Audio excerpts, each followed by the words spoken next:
तो बहुत बहुत स्वागत है आपका R9 टीवी के हमारे खास बुलेटिन अपना गांव में। मैं हूं आपके साथ कुलदीप सिंह पठानी और अगले आधे घंटे में आपको गांव जवार खेत खलियान से जुड़ी हर वो खबर दिखाएंगे जो देश और दुनिया की खबरों की होड़ में कहीं पीछे छूट जाती हैं।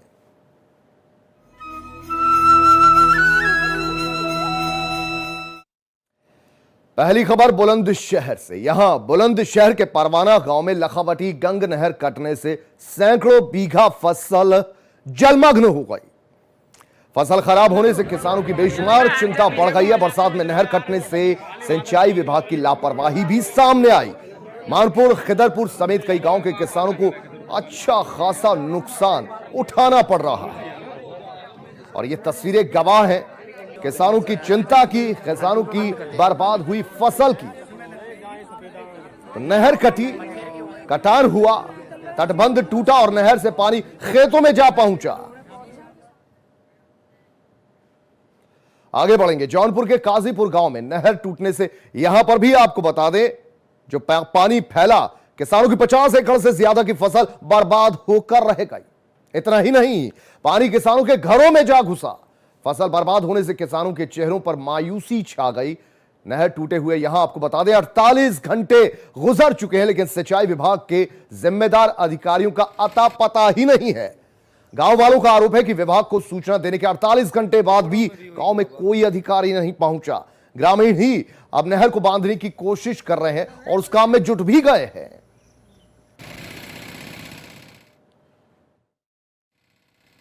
अच्छा, कितना नुकसान हुआ पूरा जरा बताएं। अभी तो 50 एकड़ नुकसान रहा। अच्छा, 48 घंटा से पानी जाता हो और यहाँ के सिंचाई विभाग का कोई अधिकारी ना आया करते। अब हमसे गांव वाले मिलके अपन जो है बानत है। और अब एनसीआर में मानसून ने अच्छी खासी दस्तक दे दी है। ग्रेटर नोएडा में मानसून की पहली झमाझम बारिश से पूरे जिले को इस बारिश ने सराबोर कर दिया। बारिश ने उमस भरी गर्मी से राहत दी। लगातार हो रही झमाझम बारिश से सड़कों पर जगह जगह जलभराव भी हो गया, लेकिन मानसून की पहली बारिश ने किसानों के चेहरों पर मुस्कुराहट जरूर ला दी है। बिजली कम आने की वजह से खेतों में पानी नहीं लग पा रहा था। किसानों को अब धान की फसल अच्छी होने की उम्मीद है क्योंकि इस वक्त खेतों में धान की फसल लगी हुई है। गांव में किसानों को खेतों में पानी की काफी जरूरत होती है। बिजली संकट के कारण किसानों को फसलों में पानी लगाना ही बड़ी समस्या बन जाता है, लेकिन इस बारिश से खेतों में पर्याप्त पानी मिल गया है। देर रात से हो रही मानसून की पहली बरसात ने किसानों के चेहरों पर यकीनन मुस्कुराहट ला दी है। ओम प्रकाश जी, क्या कहना चाहते हैं? बारिश हुई है, कितनी बारिश बहुत अच्छी हुई है। फसल के लिए धान भी बहुत अच्छे हो जाएंगे और बाजरा भी बहुत अच्छा हो जाएगा। फसल बहुत बढ़िया हो जाएगी। बारिश पहली बारिश हुई है। अकरम खान हमारे संवाददाता ग्रेटर नोएडा से हमारे साथ लाइव जुड़ रहे हैं। अकरम, ये बताइए कि मानसून की पहली झमाझम बारिश और किसानों के चेहरे खिल उठे हैं। कितनी खुशी, कितनी राहत किसानों में?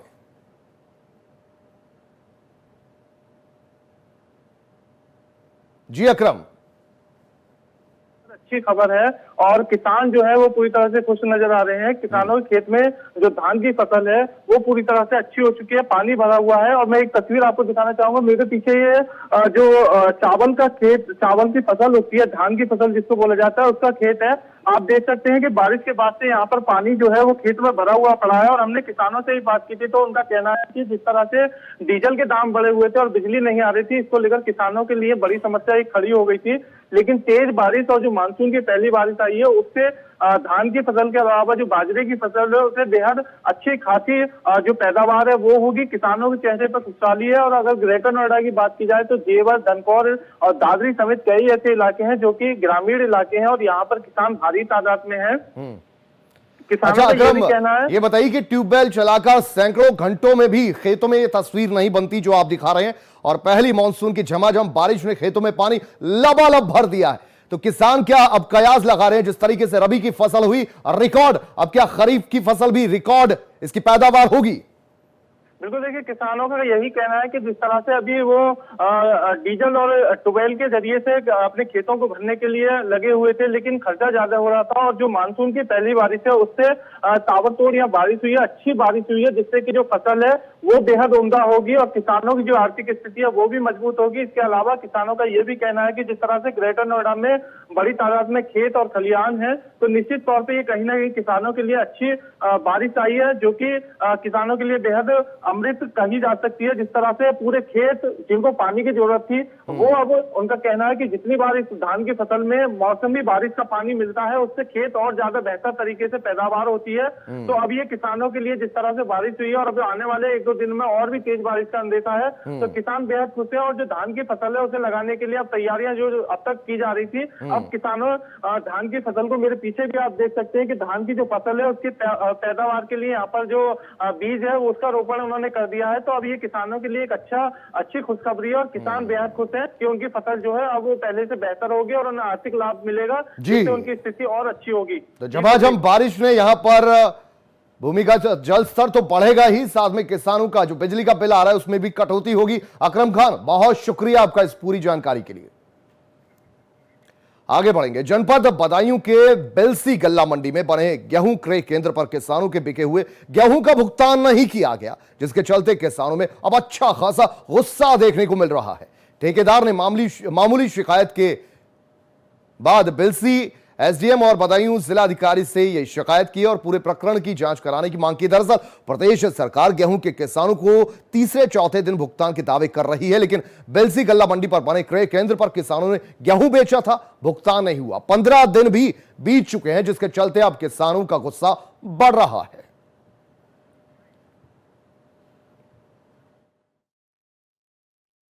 51 क्विंटल पड़ा था गेहूं सेंटर पे, उसका पेमेंट आज तक आया नहीं है। 18 तारीख को पड़ा था, 18 जून के लिए। आगे की फसल की तैयारी करने को पैसा नहीं है बिल्कुल। शिकायत वगैरह की? हाँ, शिकायत करी थी, एसडीएम साहब से करी थी और डीएम साहब से भी करी थी। और अभी प्रतापगढ़ से बड़ी खबर आ रही है, वो आपको बता दें। पुलिस का यहां नया कारनामा सा सामने आया। महिला को पीटने वाले दबंगों को पुलिस ने छोड़ दिया। शांति भंग में चालान कर पुलिस ने खाना पूर्ति कर डाली। बांस टूटने के विवाद में दबंगों ने की थी महिला की पिटाई और पिटाई का वीडियो सोशल मीडिया पर वायरल हुआ था। 7 दबंगों पर पुलिस ने मुकदमा दर्ज किया था। लालगंज कोतवाली के इदलपुर गांव का यह पूरा मामला।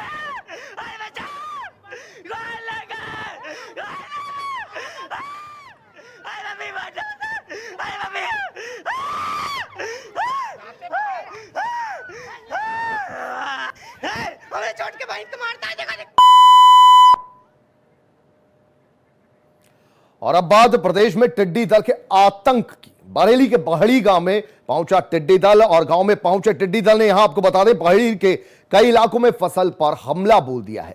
गांव में किसान थाली डीजे बजाकर टिड्डी दल को भगाने में जुटे हैं, तो वहीं प्रशासन ने जिले के करीमगंज गांव में टिड्डी दल से निपटने के लिए छिड़काव शुरू किया है। बहेड़ी गांव बरेली का अच्छी खासी फसल यहां खड़ी है। मौसम अच्छा है, मानसून के चलते बेहतर मानसून के चलते इस बार बेहतर फसल की उम्मीद लगाई जा रही है, लेकिन टिड्डी दल ने आक्रमण कर यहां पर फसलों को चौपट करने की जो ठानी है उसको लेकर अब प्रशासन पूरी तरह सतर्क है। किसान भी भागदौड़ अच्छी खासी कर रहे हैं। कौन सा गांव है ये सुना जा रहा है यहाँ टिड्डी आई थी, कितनी बड़ी संख्या में थी, कुछ बता पाएंगे? कटोरियों के साथ। फिर क्या किया ग्रामीणों ने? थाली बजाई, पीपे बजाया, उसके बाद में वो भागी। क्या कुछ नुकसान किया खेतों में? सुना जा रहा है कर नहीं पाई तो पहले भगा दिया किसानों ने। किस तरफ से आई थी ये आई थी इधर क्या कहना ढकिया तरफ से। अच्छा, अब किस तरफ को चली गई? अब इधर को उत्तराखंड तरफ। क्या प्रशासन से कोई यहाँ मौके पे पहुंचे? कोई ऐसी बात कोई आया ही नहीं, कोई भी नहीं पहुंचा जी। बजा के भगाया है। कितनी तादाद में थी? अरे बहुत तादाद में थी। हाँ। फिर किसी खेत में बैठे कोई नुकसान किया? नहीं, नुकसान कर नहीं पाई, तब लोग भगा दी। हम थे साहब इधर रेतवाड़े में एक लड़का आया, बोला अपने चाचा से कि चाचा चलो खेतों में टिड्डी आ गई। वहाँ से हम भागे, वहाँ से भाग के आगे अपने घर पे आए, घर पे से पीपा उठाया, खेत में गए, पीपा बजाया, तब भागी। उधर अलीगढ़ के थाना कुआरसी क्षेत्र के मोहल्ला चंदनिया में एक शख्स ने आर्थिक तंगी से परेशान होकर फांसी लगाकर खुदकुशी कर ली।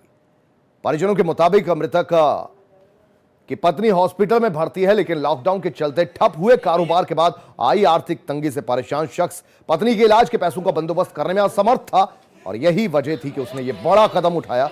घटना की सूचना पर पहुंची पुलिस ने शव को कब्जे में लेकर पोस्टमार्टम के लिए भेज दिया है। दुखद खबर ये अलीगढ़ से।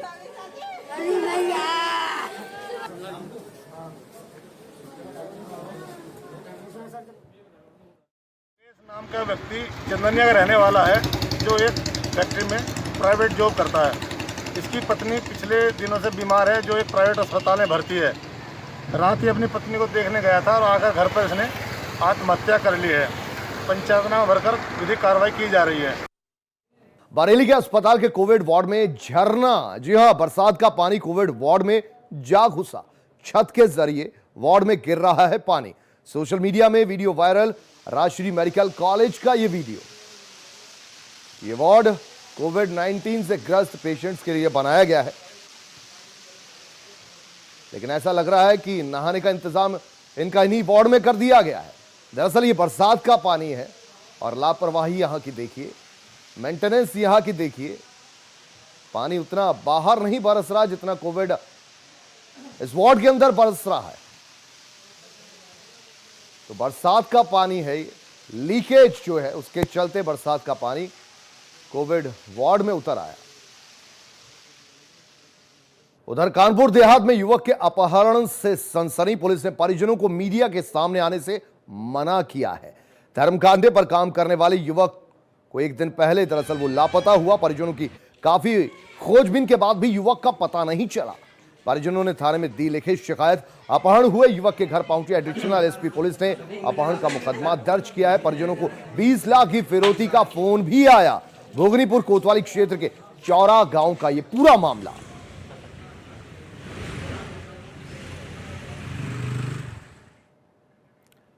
उधर संभल से बड़ी खबर है। गंगा नहाने आए पति पत्नी गंगा में डूबे। लोगों ने पत्नी को कड़ी मशक्कत के बाद बाहर निकाला, लेकिन अभी तक पति का कोई सुराग हाथ नहीं लगा। गोताखोर अभी भी उस शख्स की तलाश में है। गुन्नौर कोतवाली के गंगा घाट इसमपुर की यह पूरी घटना।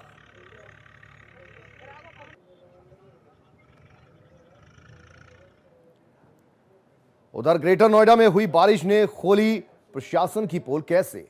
दरअसल मामूली बारिश होने से तालाब में तब्दील हो गई चौकी। दादरी थाना के कोटगांव की पुलिस चौकी बनी तालाब था। जान हथेली पर रखकर अब फर्ज निभाने को मजबूर है पुलिसकर्मी। पानी को बाल्टियों से निकालने को भी मजबूर पुलिसकर्मी।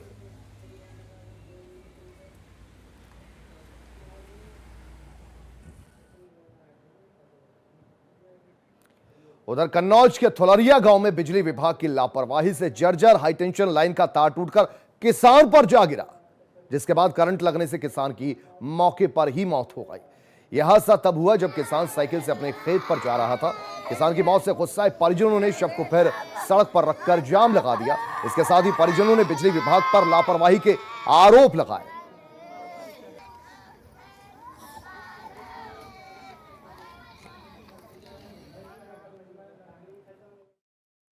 लगभग 3:30 बजे के आसपास ये महेंद्र प्रजापति लड़का जो है गाँव से इधर सड़क से जा रहा था। वहाँ तार टूटा हुआ पड़ा हुआ था और जिसमें करंट दौड़ रहा था। साइकिल तार में फंसी और फिर उसके बाद वो भी फंस गया और उसमें करंट की चपेट में आ जाने के कारण मृत्यु हो गई।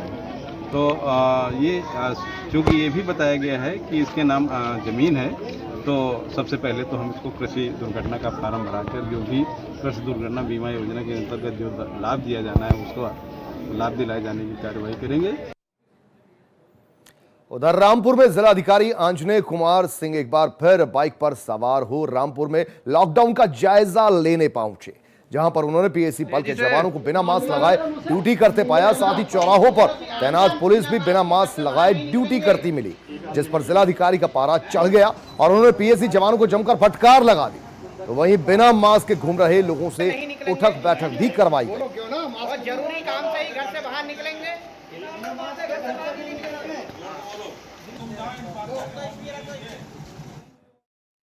उधर रामनगर के वन विभाग तराई पश्चिमी के फांटों के रेंज के पास फीका बीट में हाथी का शव मिला, जिसकी सूचना गांव वालों ने वन विभाग को दी। सूचना मिलने पर मौके पर पहुंचे वन अधिकारी मामले की जानकारी देते हुए वन अधिकारी हिमांशु बागड़ी ने बताया कि हाथी के दोनों दांत सुरक्षित हैं, शरीर पर कोई चोट के निशान भी नहीं मिले। आशंका जताई जा रही है कि करंट लगने से या ब्रेन हेमरेज से हाथी की मौत हुई है। बीते साल भी आपको बता दें, पतरामपुर रेंज के ग्राम हजीरा के जंगल में एक हाथी की मौत करंट लगने से हुई थी। हिमांशु बागड़ी ने कहा कि हाथी के शव का पोस्टमार्टम किया गया तो रिपोर्ट में हाथी में चोट के निशान या करंट लगने से होने का कारण साफ नहीं हो पाया। हिमांशु बागड़ी ने बताया कि पीएम रिपोर्ट में पता न चलने के बाद हाथी के कुछ अंगों को सैंपलिंग के लिए IBRI बरेली को भेजा जाएगा, उसके बाद ही हाथी की मौत की असल वजह सामने आ पाएगी।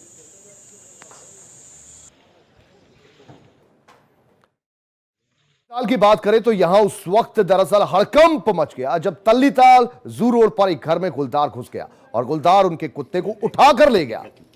घर में मौजूद बच्ची के शोर मचाने पर गुलदार भाग निकला, लेकिन तब तक वो कुत्ता मार गया।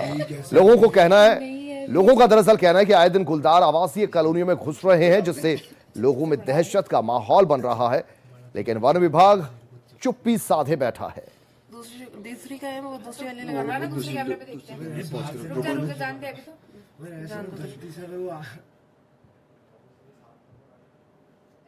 घटना रात करीब 9:30 बजे, करीब 9:30 पौने 10 करीब हो रहा होगा। मैं उसमें थोड़ी देर पहले उस घर से बाहर से अंदर को आया था कि मैं अंदर बैठा ही था कि थोड़ी देर बाद कुत्ते की चिल्लाने की आवाज़ आई, तो लड़की अंदर से भागी तो ये अंदर से ही कुत्ते को खींच के ले गया उधर को। 9:55 के आसपास कल बाघ आया है मेरे सामने 3 कदम की दूरी पे, और मेरे सामने ही वो हमारा जो पपी है उसको लेके गया है। ये कमरा है, यहाँ मैं बैठी थी, कमरे के दरवाजे तक आया। पहले ऐसा होता था कि बाघ आते नहीं थे, इंसान की खुशबू से ही भाग जाते थे, पर वो आया, उसने देखा और उसके बाद भी मेरे हल्ला करने के बाद भी वो गया नहीं। तो गुलदार यानी कि ये लेपर्ड देखिए आवासीय कॉलोनी में, जंगलों से दूर आवासीय कॉलोनी तक पहुंच गया, जहां पर अच्छी खासी तादाद लोगों की रहती है।